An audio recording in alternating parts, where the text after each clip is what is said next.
I'm Kesha Gitari, and in this video I'm going to explain to you how the conflict between these two countries could impact Africa.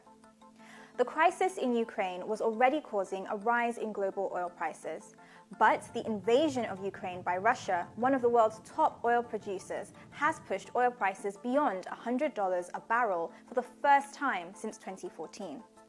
This means many households across the continent will face increased energy and transportation costs, and the price of imported goods will go up.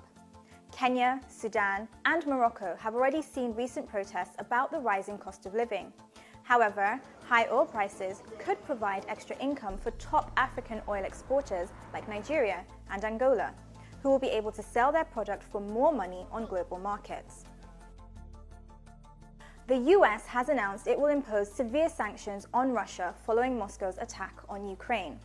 Putin chose this war, and now he and his country will bear the consequences. The measures are aimed at crippling the Russian economy, targeting its financial institutions and access to technology. A possible ban on Russia making transactions in US dollars could have a big impact on the $20 billion of annual trade between Africa and Russia. The conflict could also create a food security issue.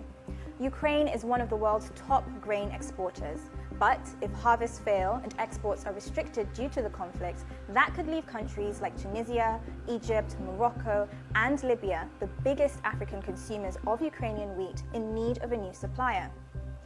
There are also concerns about the safety of Africans in Ukraine, which is a popular destination for students from the continent if the conflict worsens.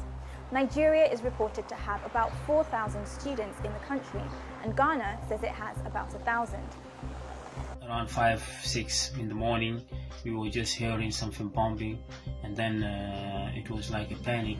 Everybody was out, trying to pack their stuffs, trying to leave the capital, trying to move to somewhere safe. It was scary because you literally see people going to their cars, pack their things. On the line of the pharmacy was a very long line. In the supermarkets, the shelves were cleared, and water and basic things were gone.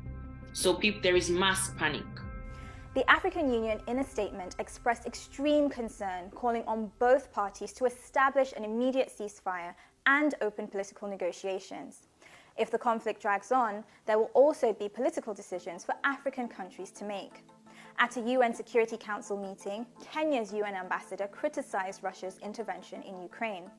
Similar sentiments have been expressed by Ghana and Gabon, while in a statement, South Africa called for a peaceful resolution to the conflict.